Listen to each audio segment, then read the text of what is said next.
네, 이제부터는 계약 단계를 지나서 무역 거래를 하실 때 유의사항에 대해서 강의를 하도록 하겠습니다. 사실 무역 거래 시 유의하실 사항은 뭐 계약서 잘 체결하신 거, 잘 준수하시고 또 추후 분쟁에 대비 차원에서 거래 과정에 대한 기록을 잘 하시고 또 증거도 잘 보관하시고 그리고 사기 거래를 주의하시는 것 사실 이 정도인 것 같아요. 근데 세부적으로 이제 들어가서 좀 더 부연 설명을 드리면 먼저 기록 및 증거와 관련하여서 최근에 자문을 한 무역거래 분쟁 사건이 생각이 납니다. 그러니까 여러 가지 많은 이슈들이 있었는데 그 중에 하나가 손해액을 산정하는 것이었어요. 그래서 저희 고객께서 하자 있는 물건을 운송받으셔서 한국에 있는 회사를 상대로 한국 법원에 소송을 하는 거였는데 구체적인 손해액을 산정하는데 이제 주장하시는 것과 실제로 증거로 남아있는 것이 매칭이 되지 않아서 물론 이제 다른 여러 가지 정황 증거들로 저희가 비용을 입증을 하기는 했지만 뭔가 만약에 그 자료들이 원래대로 있었다면 좀 더 주장하고 입증하는 것이 설득력이 있지 않았을까 좀 아쉬움이 남은 사례가 하나 있었는데요. 그래서 뭐 결과적으로는 이게 저희가 원하는 액수를 다 계산을 해서 청구를 하긴 했어요. 그래서 결론적으로 뭐 저희가 원하는 결과까지 나왔지만 그래도 그 시간과 비용이나 사실 그 시간이 다 기회비용이고 또 비용 아닙니까? 그래서 10년 동안 10년 이상 비즈니스 하시는 분들은 당연히 그게 습관화 되어 있으시고 잘 모아두시는데 또 한편으로는 오랫동안 비즈니스를 하시다 보니까 놓치는 부분들, 예전에 이제 거래 내역들은 사실 어디 갔는지 잘 기억을 못 하시는 경우들도 있는데 그런 것들을 어떻게 보면 좀 체계화해서 잘 보관하시는 것이 이제 나중에 이제 추후 분쟁을 오히려 그게 만약에 너무나 명확하면 상대방이 이의를 제기하지 못할 수도 있으니까 분쟁을 방지할 수도 있고 또 분쟁이 일어나더라도 분쟁에 대응을 잘 할 수 있겠죠. 그래서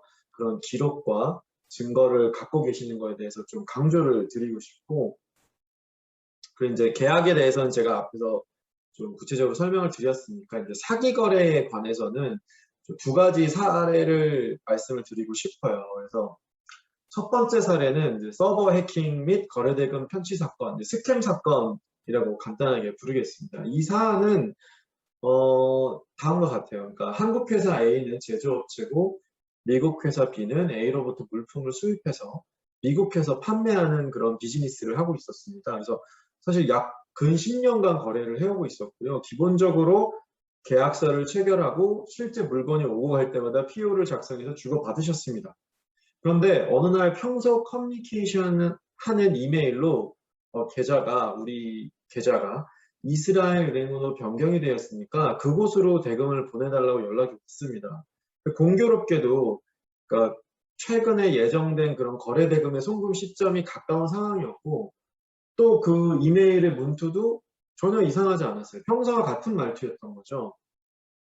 다만 나중에 보니까 살짝 다른 이메일 주소기는 했는데 솔직히 계약서에 어떤 특정 이메일로만 우리가 커뮤니케이션 한다고 정한 것도 아니었고 그 전에도 사실은 뭐 개인적인 그런 이메일이 다른 이메일 주소로 온 적도 있었다고 하더라고요. 그런 상황이 되다 보니까 그냥 문제가 없다고 생각하고 그쪽 은행으로 대금을 송금하고 이메일로 회신을 했습니다. 우리 돈 보냈다. 그런데 그로부터 약 한 달 후에 A 측에서 연락이 온 겁니다. 그래서 우리 서버가 해킹됐다. 혹시 그동안 무슨 거래가 오고 간 거 없었냐? 그랬더니 B가 저희 고객께서 우리가 한 달 전에 대금을 보냈었다. 근데 못 받았냐? 그랬더니 알고 보니까 그 해커의 사기 행각이었던 거죠. 그래서 뭐 급히 송금 정지 뭐 여러 가지 이제 조치들을 금융기관에 요청하긴 했는데 이미 대금은 인출된 후였고 뭐 그 이후에 뭐 수사기관에도 신고를 해서 수사가 진행이 되고는 있는데 사실은 그 사이에는 이제 어떻게 보면 당사자들 간의 커뮤니케이션 별로 없었어요. 그러다가 이제 최근에 A 쪽에서 이제 저희 고객한테 책임을 묻기 시작했습니다. 그래서 뭐 계약서에 따라 처리한 거 맞냐? 사실 통지 조항은 있었지만 이메일에 대한 내용은 없었어요. 아까 제가 그 통지 조항에 대해서 설명을 드릴 때 요즘 같은 경우는 그러니까 그 기본 계약서는 사실 옛날에 체결된 것이어서 이메일의 사용이 어떻게 보면 지금보다 좀 덜했던 시기이기도 했고 오히려 지금의 메인 커뮤니케이션 수단은 이메일인데 그 내용은 사실 없었던 거죠. 그리고 종래에는 이메일로 회신만 했지, 그러니까 돈 잘 보냈다, 저쪽에서 잘 받았다, 뭐 별다른 전화 연락을 따로 하지는 않았던 겁니다. 그래서 뭐 과거에도 또 이메일로 이 계좌 변경 요청이 또 있었어요. 그래서 그때는 잠시 우리가 이 돈은 여기에 받기로 했으니까 이렇게 해줘 했더니 그렇게 돈을 송금하고 이메일로만 회신하고 끝났던 거죠. 그 밖에 이제 특별히 다른 계약이나 거래 조건의 변경은 없었고요. 그 이를 바탕으로 볼 때 미국 회사인 B가 특별히 책임이 있다고 보기는 어려워요. 왜냐하면 B가 계좌 변경에 대한 확인을 전화로 할 의무가 계약상에 있었던 것도 아니고 평소에도 그냥 이메일 회신만 했었고요. 그래서 B가 사실 아까 말씀드린 건 저희 고객분인데 비즈니스 관계상 그러니까 잘못이 없다고 하더라도 도와줘야 되는 거 아니냐 이렇게 물어보셨어요, 사실.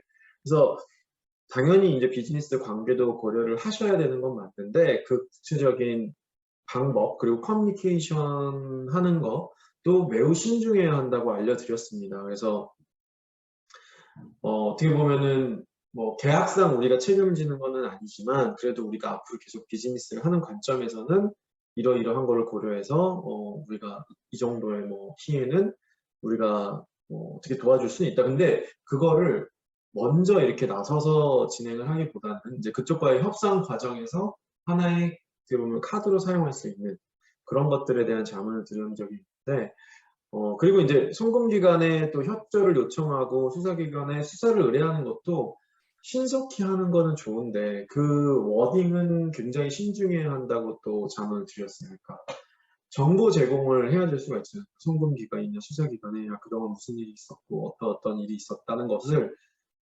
그냥 일방적으로 또 어떻게 보면 날 것 그대로 하기보다는 이게 나중에 저희한테 불리하지 않을 수 있게 잘 이제 어떻게 보면은 퍼니싱을 해서 그러니까 이게 당연히 사실만을 전달하지만 그 안에서 워딩을 신중하게 선택해서 정보를 제공해야 된다는 게 또 중요하다는 점 알고 계시면 좋을 것 같습니다.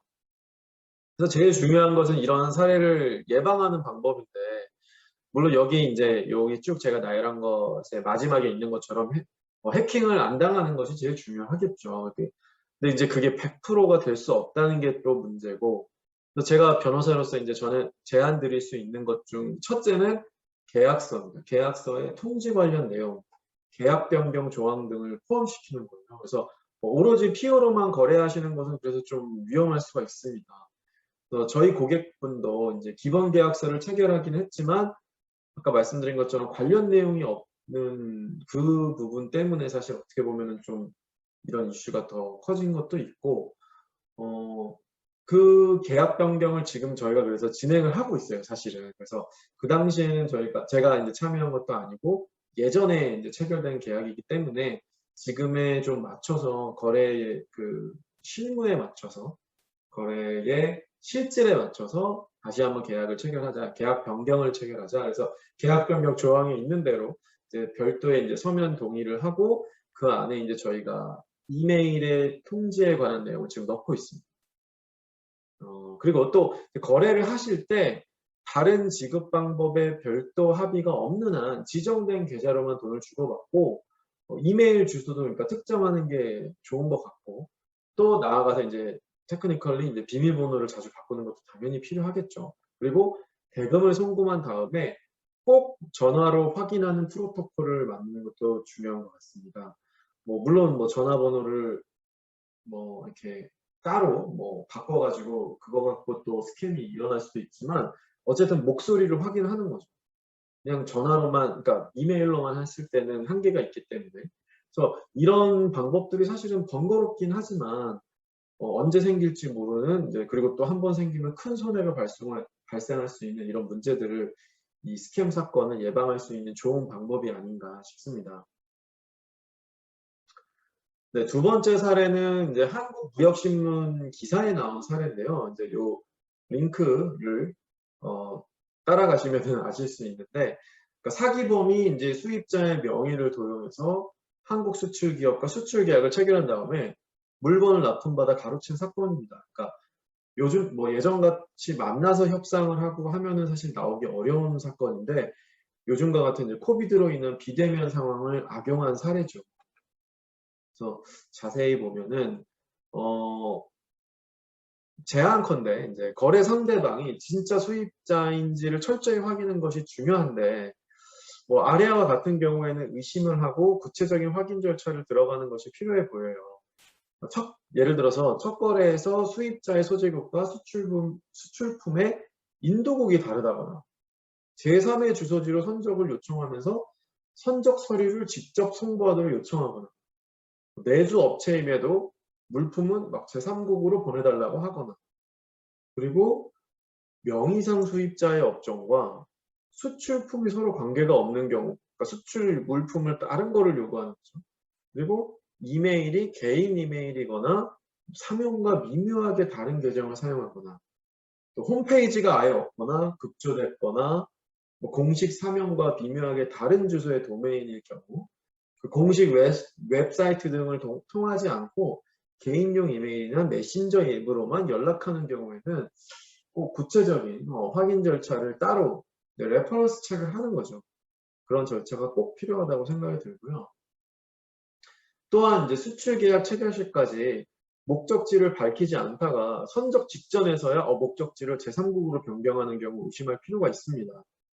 이메일이나 인터넷 등으로 접근한 인물이 제공하는 연락처, 해당 기업 홈페이지나 현지국 정부의 법인 등록 데이터베이스, 공시자료, 코트라 해외 수입 업체 연락처의 확인이나 서비스 등을 통해서 교차 검증하는 것이 필요하고요.